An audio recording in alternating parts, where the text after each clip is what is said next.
মারার জন্য মসজিদে নববীর মধ্যে যায়।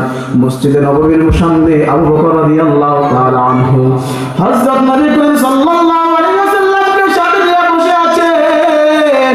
আবু বকর দেখা উম্মে জামিলকে দেখা ডাক দিয়ে বলতেছেন, নবী আমার, আজকে না জানি কি উপায় হয়, আজকে তো আপনাকে এত অপমান করবে, গালাগালি করবে, আপনাকে মারার প্রস্তুতি নিয়ে আসতেছে উম্মে জামিল। এই কথা বলার পর আল্লাহ নবী সাল্লাল্লাহু আলাইহি ওয়াসাল্লাম বলেন, হে আবু বকর, চিন্তা করিও না, কোনো চিন্তা করিও না, ইন্নাল্লাহা মা'ানা, আল্লাহ রব্বুল আলামিন আমার সাথে আছেন। সম্মানিত হাজির, এই উম্মে জামিল আল্লাহ নবী সাল্লাল্লাহু আলাইহি ওয়াসাল্লামের কাছে একদিন ওহী আসতে দেরি হয়েছিল। দেরি হওয়ার পর উম্মে জামিল ডাক দিয়ে বলেন যে তার সাথে মুশরিকরা ছিলেন, তারাও বলেন যে আরে মুহাম্মদের রব মুহাম্মদকে বলে গেছেন, মুহাম্মদের রব মুহাম্মদের প্রতি অসন্তুষ্ট হয়ে গেছেন, মুহাম্মদের রব মুহাম্মদকে ছেড়ে দিয়েছেন, পরিত্যাগ করেছেন। আমার নবীর মনটা খারাপ হয়ে গেল। আমার আল্লাহ সহ্য করতে পারে নাই রে মুমিন, আমার আল্লাহ সহ্য করতে পারে নাই, আমার নবীর মনটা বেজার হয়ে গেছে। এই মন বেজারটা আমার আল্লাহ সহ্য করতে পারে নাই। আল্লাহ পাক রব্বুল আলামিন সাথে সাথে আল্লাহ নবী সাল্লাল্লাহু আলাইহি ওয়াসাল্লামের উপর যে জিবরাইল ওহী আসতে দেরি করতেছে, এমন কথা বলছে উম্মে জামিল, এমন কথা বলছে যে শয়তানটা এখন আসতেছে না কেন?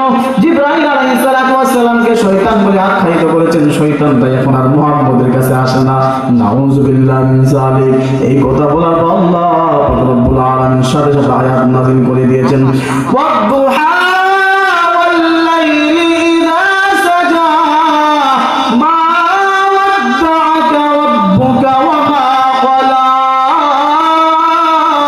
ওয়ালাল আখিরাতু খায়রুল লাকা মিনাল উলা ওয়ালাসাউফা ইউতিকা রাব্বুকা ফাতারদা।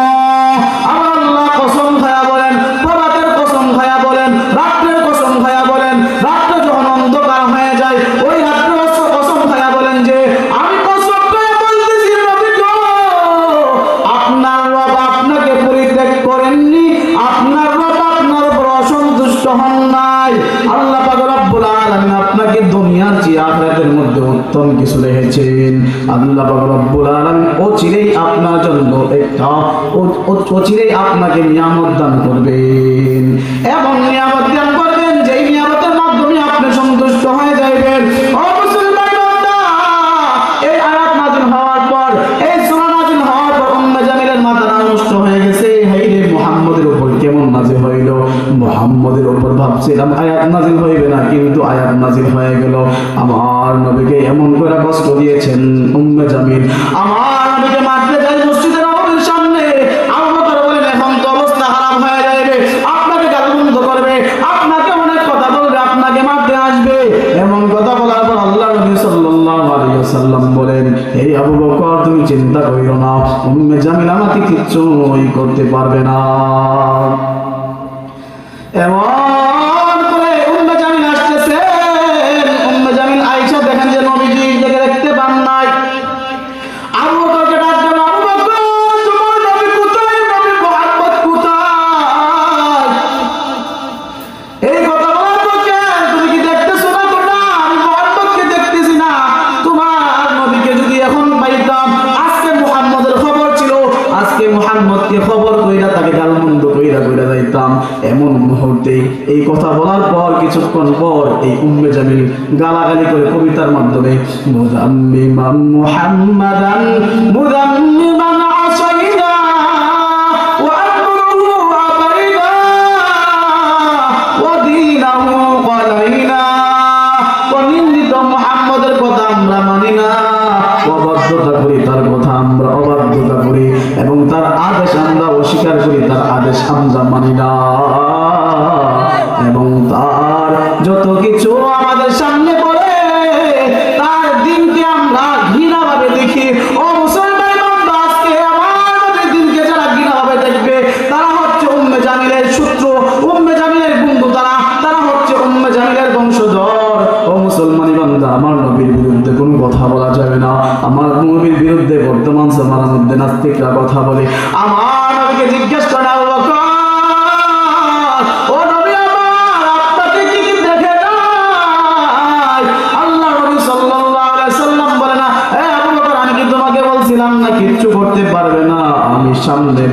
আমার নবীর সামনে বসা, কিন্তু উম্মে জামিল চোখকে দেখতে পাই নাই, আবু বকরকে দেখছে কিন্তু আমার নবীকে দেখেন নাই।